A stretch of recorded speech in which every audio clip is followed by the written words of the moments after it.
সন্তানের শরীরে দুইটি লক্ষণ দেখলে বুঝবেন সে বদনজরে আক্রান্ত হয়ে গেছে। বদনজর হচ্ছে খুবই ভয়ঙ্কর। নবীজি সাল্লাল্লাহু আলাইহি সাল্লাম জানিয়ে দিয়েছেন, বুখারী শরীফের হাদিস, আল আইনু হাক্কুন, বদনজর হচ্ছে সত্য। অনেকে বদনজরকে বিশ্বাস করতে চায় না।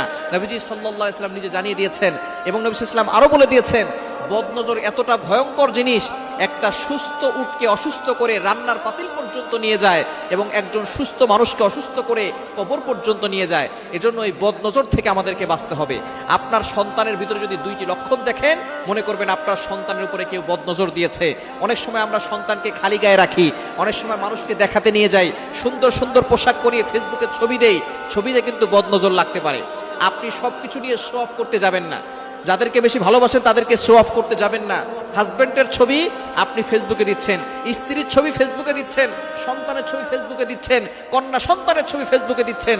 মানুষের বদনজর লেগে গিয়ে আপনার ছেলেটা অসুস্থ হয়ে যাবে, আপনার মেয়েটা অসুস্থ হয়ে যাবে, আপনার ফ্যামিলি বরবাদ হয়ে যাবে। তখন আপনি বুঝতে পারবেন বদনজর কতটা ভয়ঙ্কর জিনিস। এজন্য বদনজর থেকে বাঁচতে হবে। যদি আপনার সন্তানের শরীরে দুইটি লক্ষণ দেখেন, বুঝবেন তার শরীরে বদনজর লেগে আছে।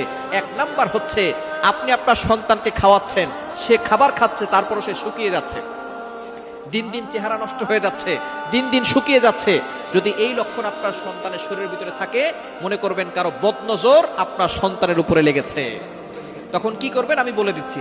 দ্বিতীয় নাম্বার হচ্ছে, যদি আপনি দেখেন যে আপনার সন্তান রাতের বেলা হঠাৎ করে কান্না করতেছে, জোরে আওয়াজ করে কান্না করতেছে, দিনের বেলা যে কোনো সময় কান্না করে, রাতের বেলা ঘুমানোর মাঝখানে কান্না করে উঠতেছে, এটা যদি দেখেন এই দুইটি লক্ষণ, শুকিয়ে যাচ্ছে, দিন দিন খাবার খাচ্ছে অথবা খাবারও খাচ্ছে না, দিন দিন শুকিয়ে যাচ্ছে, দ্বিতীয় নাম্বার হঠাৎ করে কান্না করতেছে, এই দুইটি লক্ষণ দেখলে বুঝবেন আপনার সন্তানের শরীরে কেউ বদনজর দিয়েছে।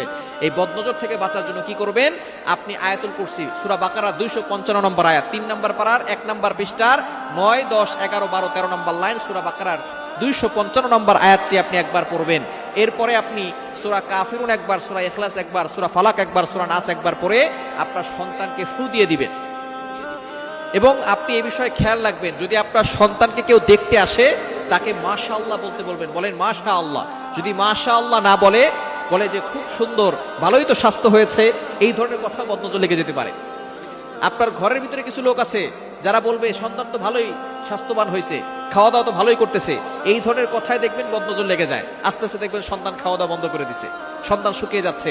সুতরাং যেই আপনার সন্তানের প্রশংসা করবে, বলবেন মাশাআল্লাহ বলেন। যদি কেউ মাশাআল্লাহ না বলে, তাহলে আপনি লা হাওলা ওয়ালা কুওয়াতা ইল্লা বিল্লাহিল আলিয়্যিল আযীম পরে তাকে ফু দিয়ে দিবেন।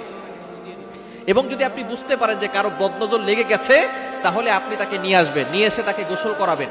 গোসল করানোর পরে তার অবশিষ্ট যে পানিটা আছে সেটা দিয়ে তার কাপড়